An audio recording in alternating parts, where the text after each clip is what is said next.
So, moving forward, we want to talk about briefly of how important it is to know your theology and the different denominations that there is out there.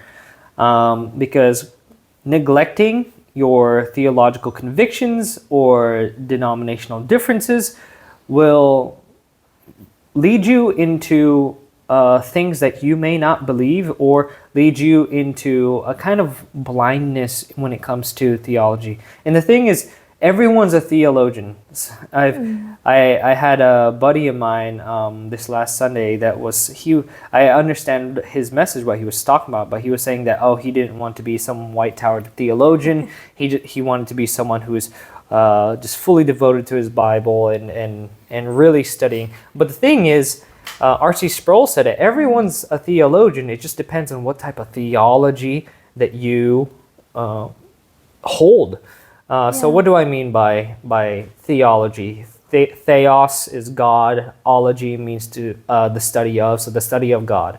Yeah. You have to know what your study of God is, right? You're going to believe certain things about God, like even without realizing that you have this like theological beliefs. Like you may not put it into a list, but you do have them, yes, like nevertheless. And it's important to find out what you believe about God, what you believe about, just all of the different parts like of baptism, Christian religion. It's Lord's Supper, even regeneration. That's something that, do you believe in free will? Do you believe in election? Do you believe in infant baptism, or do you believe in credo baptism, which is adult believers baptism?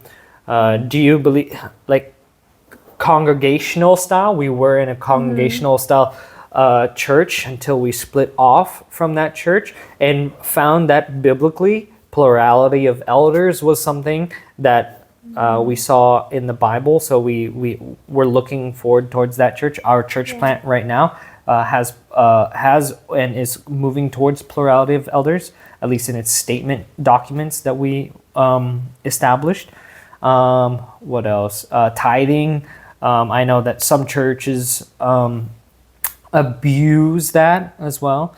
So you got to flesh out what type of theology you have before you invest your life and your family and your time in a church, because it is important.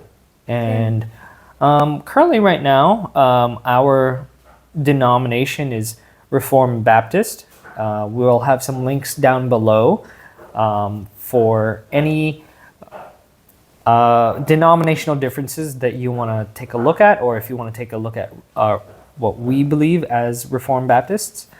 But I wanted to add to that as you're going through your beliefs and just kind of establishing that list of just even the most like basic beliefs, which would help you see how the churches differ denominationally. And there's a lot of denominations that, it's not like, I was listening to recently to a video about denominations. It's not like you would go there and it's like against the face or so. There's just differences, and some of those differences, we can also understand, and we also consider people in those churches to be our brothers and sisters in Christ.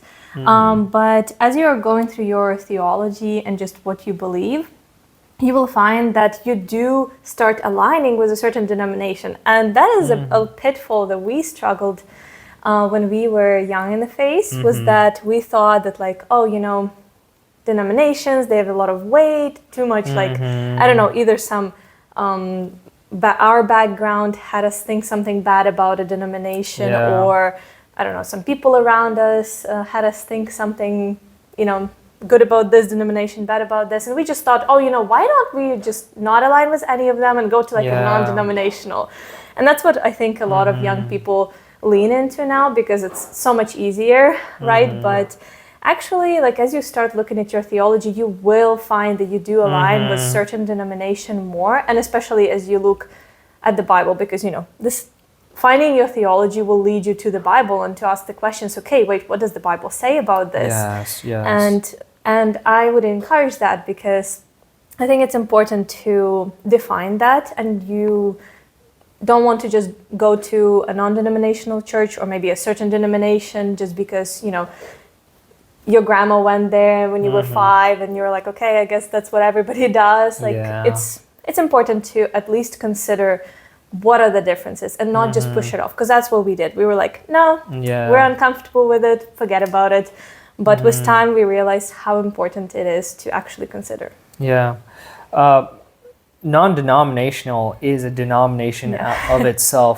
So it's kind of calling the pot the kettle black, whatever that phrasing goes.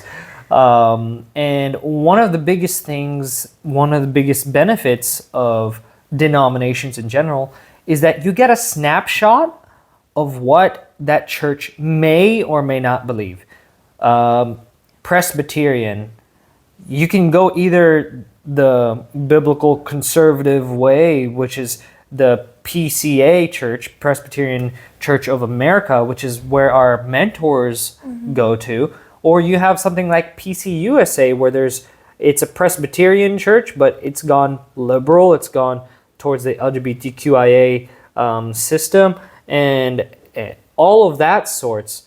So you have to be able to discern whether this, first things first, even though if it's a PC or like if it's a Reformed Baptist church and you go in, okay, I know this is the things that they are going to believe,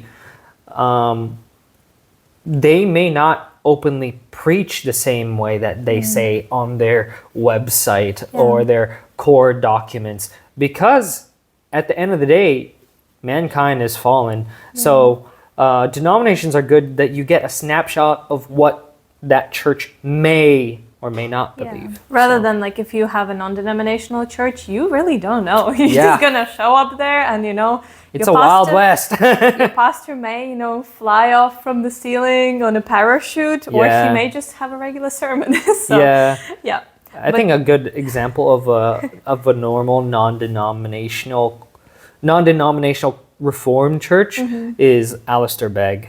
But like you have a non-denominational church that is very heretical, like Joel Osteen. So you see how it can be two different sides of the spectrums.